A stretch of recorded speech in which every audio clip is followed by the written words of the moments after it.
Oi, gente, tudo bom com vocês? Então, eu tô trazendo de novo, tá? O livro Mulheres que Correm com Lobos, tá? E pra eu falar um pouco do que eu aprendi com o primeiro capítulo, né? Que é a ressurreição da mulher selvagem, né? La Loba, a mulher lobo. E é um capítulo que dizem que é um dos mais difíceis do livro, né? Eu fiz um curso de tarô alguns anos atrás, em que ela indicava pra gente ler esse livro e ela até falou que a parte do primeiro capítulo foi a mais desafiadora, né?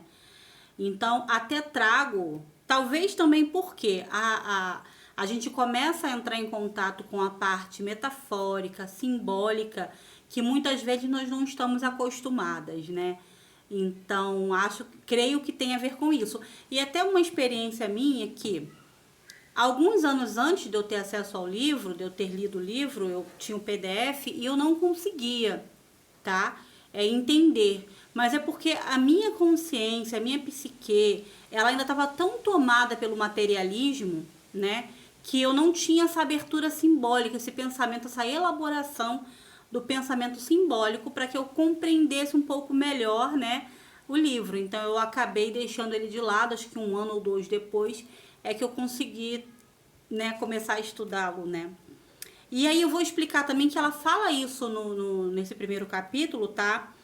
Ela fala que muitas vezes, ao invés de adquirir sabedoria, eu faço essa associação, tá? Porque a gente quer entender, quer as experiências, a gente quer absorver, e muitas vezes a gente passa pela vivência, pelas experiências, e a gente só desenvolve frustração, medo, mais trauma principalmente, né? Aí ela até coloca que eu anotei da minha forma, não estava assim no livro, tá? Muitas vezes, ao invés de adquirir sabedoria nas experiências, envolveu-se em episódios de desinteria, uma mística da classe média com intestinos delicados. E eu creio que faz a ponte a uma mentalidade e uma psique condicionada pelo paradigma, tá? Eu falei que eu sempre traria nesses estudos a minha visão do ocultismo, da expansão de consciência. Então, o que a visão do mundo tem sobre muitas experiências? É o dar certo, é o funcionar e muitas vezes entrar em contato com experiências diferentes, culturas diferentes, relacionamentos diferentes, a gente choca porque a gente está sobre aquele paradigma. Então, inúmeras vezes ao viver, ela só teve desinteria ou só teve decepção, como muitas vezes eu ou vocês também, né? E às vezes a gente não aprende de fato, né? Não adquire uma sabedoria. Isso é muito acontece demais durante a nossa vida, né? Ao invés da gente adquirir uma sabedoria, a gente repete, fica naquele looping de voltar a coisas repetitivas, relacionamentos que de repente só muda de pessoa, mas os acontecimentos estão ali programados por nossos traumas, né? E o olhar sobre os acontecimentos culturais, religiosos, pessoais, sobre os lugares, né? Ela fala dessa intelectualização exagerada, né? Que do pai Academos que vem Cronos, né? Cronos devorava seus filhos para antes deles se curassem ou deles se expressassem no mundo. Então, Cronos, o deus, né, grego aí da criação. Então, a mesma coisa, a nossa psique é condicionada pelo intelecto, né? Eu até coloquei aqui uma intelectualização exagerada, oculta, provinda do materialismo, do plano cartesiano, da filosofia de Descartes, que aprisiona o instinto selvagem da mulher, afastando da conexão espiritual, afastando desse entendimento com um pensamento simbólico, arquetípico, né? Compreender, e isso ela também fala, ela pede para que a gente compreenda com os ouvidos, a gente compreenda com a alma. Ela faz referência a 3 ouvidos, né? Que é o ouvido que a gente ouve as histórias do dia a dia, o ouvido que vai para a nossa fonte de aprendizagem, de absorver os conhecimentos, de elaborar, e um terceiro ouvido que é um ouvido interno, tá? Isso tudo sou eu que tô trazendo a minha interpretação, tá, gente? É o ouvido interno, né, que eu elaborei, é que dentro desse ouvido interno, você ouve você dentro de você. Aí você pega aquilo que você escutou, aquilo que você elaborou das experiências, e uma voz dentro da sua cabeça vai falar com você. Então é esse ouvido lá dentro que vai pegar essas informações, vai filtrar, vai elaborar e vai levar para sua alma, vai levar para você compreender de uma forma mais transcendental, digamos assim, tá? E aí, dadas essas explicações também já no início do capítulo, falando de La Loba, né, que é o que ela traz, é a velha, a mulher que colhe ossos, né? E La Loba, ela existe, é uma figura arquetípica que existe no inconsciente coletivo, né?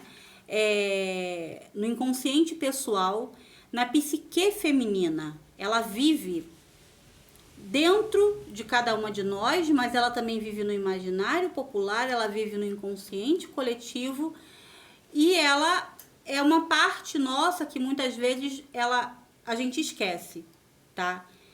Ela vive no local da psique feminina, o local das aparições, dos milagres, da imaginação, tá?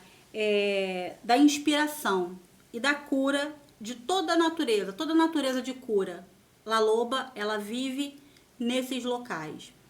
E a gente ter acesso a ela, né? Ela vive nas profundezas, rio abarra o rio, rio abaixo do rio, dentro das profundezas da psique, tá? Seja coletiva, seja pessoal.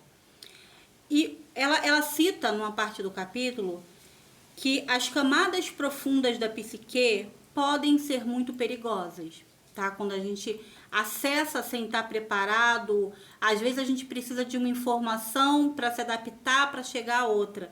E às vezes quando a gente acessa sem nenhuma preparação, pode gerar essa coisa do pressentimento impalpável, confusão, falta de equilíbrio, ideias duvidosas. Então, muitas vezes a gente está com uma mente turbulenta, um pensamento muito acelerado, a gente está totalmente tomado só pela realidade que a gente costuma ver. Então, quando a gente está assim, não tem um preparo, não tem uma respiração, não tem uma busca de alegria, uma busca de preparação psicológica, emocional, e a gente tem acesso a uma informação que está muito nas profundezas, muitas vezes a gente tem um choque emocional, né? Aí pode gerar um trauma ou pode gerar essas coisas que a gente às vezes acha que não tem certeza de nada, né? Essa coisa de pressentimentos, essas coisas que a gente, eu mesma, né, inúmeras vezes, ou num sonho, fiquei mais confusa ainda, ou quando veio uma ideia, eu não sabia elaborar essa ideia.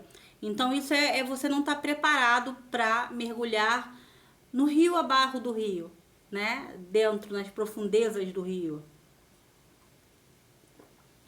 E eu vi um podcast, eu vi porque eu vi no YouTube, né? Da Ana Beatriz Barbosa, doutora Ana Beatriz Barbosa, que é psiquiatra, com uma psicóloga e também trabalha com questões de ocultismo, ela trabalha também com o universo autoconsciente, o livro do nosso físico aí querido, e ela fala sobre isso. Ela fala que muitas vezes o paciente chega até ela ou aos colegas e antes dela acessar o que está lá na profundeza, muitas vezes esse paciente precisa ser medicado ou precisa começar um hábito de meditação, de contato com a natureza. Ele precisa fortalecer-se para poder ela acessar aquela informação que ele tem no inconsciente dele. Então, muitas vezes é como uma pessoa que precisa fazer uma cirurgia, mas tá lá cheio de problema, tem que botar os níveis no local, tá com uma anemia, precisa fortalecer-se para depois ir para a cirurgia, né? Muitas pessoas que vão fazer cirurgia bariátrica também passam por processos de tratamento psicológico antes, né? Porque é uma mudança muito radical. Então, ela traz isso no livro, que você, de curioso, despreparado, ir para o acesso à sua psique mais profunda, às vezes você pode realmente ter danos aí, né? Pode ser um pouco perigoso. E aí ela fala também da questão do deserto, porque ela fala que La Loba vive no deserto.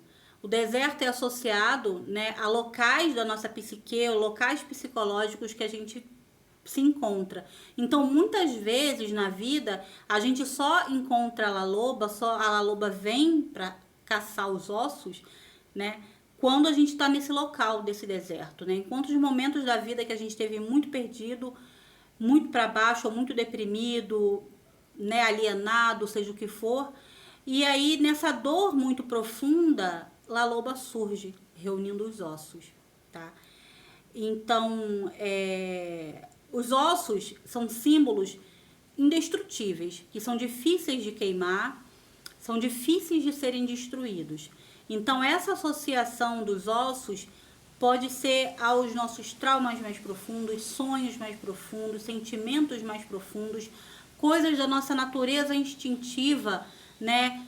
Aquilo que você realmente quer ser, deseja ser, mas inúmeras vezes dentro da família, dentro da sociedade, você foi condicionada pelos estereótipos que você deve seguir, pelo paradigma que você deve acreditar, pelo aquilo que você deve fazer, porque é o seu papel. E aí essa coisa que existe dentro da sua alma mais profunda, tanto os seus sonhos, quanto coisas que você deixou para trás, características que você gostaria de desenvolver, ou até mais coisas, que essa é a minha interpretação, tá, gente? Ela tá nesse deserto, porque você tá nesse deserto. E ela recolhe esses ossos, que são todas essas coisas que a gente perdeu pelo caminho.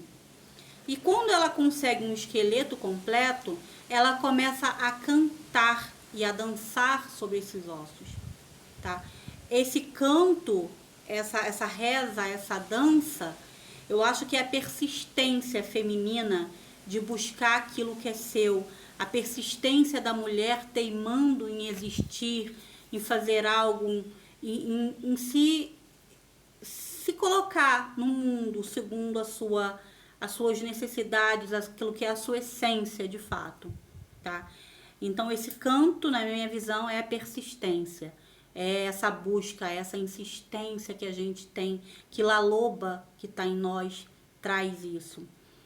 E quando ela junta um esqueleto, que ele começa a formar, né, como uma magia, ele começa a formar carne nas junções, né, e na cartilagem, e vai tendo seres vivos ali, e depois ele vira um lobo e corre, né? Essa metáfora, na minha visão, ela vem do que ela não vai ser mais socializada, ela não vai ser mais domesticada, ela não vai ser mais colonizada por nada por fora.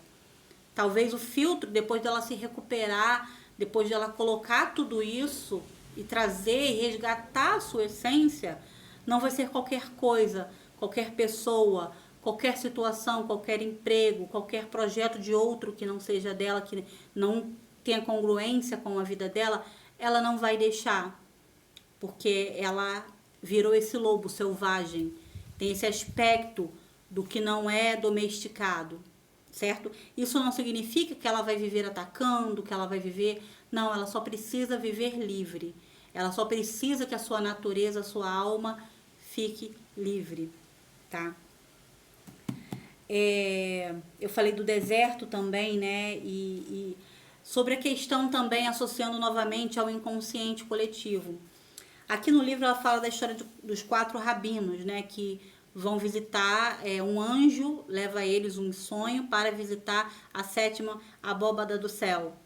E cada um volta de um jeito. Um deles volta não acreditando em nada que viu. Eu tive um sonho bobo. Deixa até eu restaurar aqui, gente, só para eu dar a informação realmente correta. Tá. O primeiro rabino, são 4 rabinos, 4 rabinas. O primeiro rabino, depois de ver tanto esplendor, enlouquece. Tá? O segundo rabino tem uma atitude cínica. Ele sonhou. Ele acha que ele sonhou com a roda de Ezequiel, que ele sonhou com a 7ª abóbada do céu. O terceiro rabino, ele fala incessantemente do que havia visto, demonstrando obsessão, e pregava e tentava convencer as pessoas, né, de tudo isso. O quarto rabino, que era poeta, pegou um papel e uma flauta, sentou junto à janela e começou a compor uma canção atrás da outra, elogiando a pomba do anoitecer, sua filha no berço e todas as estrelas do céu. Então, o que a gente tem a conclusão que a atitude do quarto rabino, né, que é o que? Trazer para suas experiências, vivenciar de verdade aquilo que você acessa, tá? Não adianta você querer convencer as outras pessoas, ou você ficar só cética, ou você enlouquecer, né? Quando a gente tem acesso a esse inconsciente, acesso a esse espírito, a esse sopro, né? A essa conexão divina, quando você transcende. Então, talvez leva para sua vida, para o seu dia a dia, até porque aqui fala também da natureza mais profunda e da parte rasa, da parte que a gente vive o dia a dia, e como fazer essa migração, né? Essa confluência, né, de todos esses aspectos. Então, eu, né, acredito que as histórias dos quatro rabinos vem trazendo uma exemplificação disso, tá? E mais o que?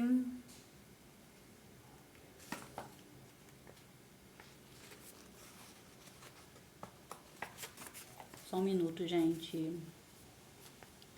A questão do deserto também, né? Que os antigos, eles viam o deserto como uma revelação divina. É no deserto que Jesus esteve, é no deserto que você tem várias histórias, né? E nesse deserto também existe morte, então você traz o aspecto de vida e de morte.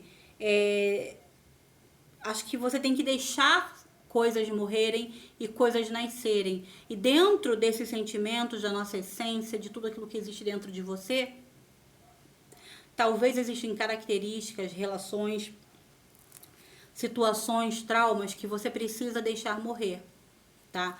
Então, você acessa com segurança, né, esse local, esse inconsciente, essas curas, psicoterapia, meditação, contato com a natureza. As pessoas vão ao tarô, as pessoas consultam o Xing, as pessoas fazem diversas formas de encontrar de uma forma mais segura. E são diversas formas realmente, né? Às vezes a pessoa até pode se dar bem com determinada prática só, mas para mim, por exemplo, eu passei por várias experiências, né? Uma das primeiras, o tarô, a constelação também tem que se ter cuidado. Nesse podcast, a doutora Ana Beatriz Barbosa fala, porque alguns profissionais vão ter acesso ao inconsciente, a memórias, a situações que se dá de uma forma de fenômeno, tá? Não tem uma comprovação científica, mas é extremamente certeiro, como que aquilo estava ali na psique, veio informação de um pai, de um trauma, de algo que aconteceu com a pessoa, ou até de algo que aconteceu com um ancestral da pessoa. E às vezes a gente fica muito desnorteada, a pessoa estava muito bem, né? Me aconteceu em uma constelação que eu estava razoavelmente bem, não estava tão bem assim, e eu passei mais de um mês quase com uma depressão, e após a expansão de consciência, e após a conexão, né, espiritual, mesmo assim, o acesso àquilo foi tão duro, e eu tive que aprender a elaborar, né? Aí a gente tem várias outras técnicas de Theta Healing, tem o próprio tarô, né? Eu trabalho com tarô. E a gente precisa ter muito cuidado, né, a lidar com tudo isso. A meditação, cantar, dançar, trabalho com argila também, né? O Hélio Couto, o professor Hélio Couto, ele traz, né, num aspecto que trata um curso que fala sobre as sombras, que as sombras também têm a ver com o inconsciente, ele fala sobre esse trabalho com argila. Então, a autora, ela traz vários aspectos sobre isso, sobre La Loba, sobre o uivo, a ressurreição da mulher selvagem, aquilo que está lá dentro de cada uma de nós, né? De várias naturezas, de várias formas diferentes, aonde a gente pode acessar esse local, aonde a La Loba, que é essa mulher que vive no deserto, tá? Ela traz. Ele fala também do aspecto da mulher ser jovem enquanto velha, e velha enquanto jovem.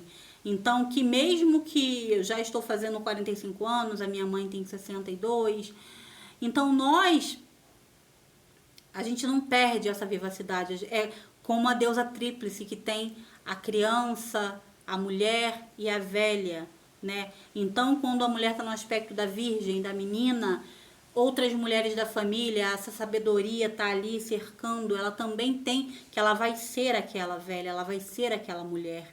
E a mulher, na sua vivência, enquanto produtiva, enquanto fértil, né, a idade fértil, ela também ter acesso tanto à criança, a criança interior, aquela criança, quanto essa mulher mais sábia que ela vai se tornar um dia. Então, muito dessa força diz que está nos nossos ovários, nas nossas sementes, né? Então, da nossa natureza. A lei do gênero nos deixou aqui como existe energia, fala de energia, mas eu digo como a gente chega aqui como mulher, ou como nossa energia é predominantemente feminina, né? Então, isso é tão bonito, né? Vem, nossos ovários é onde vem nossos óvulos, nossa, né, suposta germinação para a gente poder ter descendentes e tal, mas isso de uma forma simbólica, independente de você ser produtiva ou não, né, sexualmente, ou de gerar filhos ou não, dentro de você, dentro da sua natureza, essa força, essas sementes dizem que vem, né, a autora traz simbolicamente como vem da mulher, da natureza feminina e instintiva da mulher, né? Então, eu acho que é isso, tá, gente? É a minha interpretação, o que eu aprendi, né, com esse capítulo. Talvez tenha muito mais coisas, é muito rico, muito, muito rico. Então, é isso. Então, agradeço, né, para quem assistiu até aqui. Se você gostar do conteúdo, quiser compartilhar, curtir, se inscrever no canal, você me ajuda muito a continuar esse trabalho aí que tem alguns anos que eu tô crescendo para fazer ele. Aloha!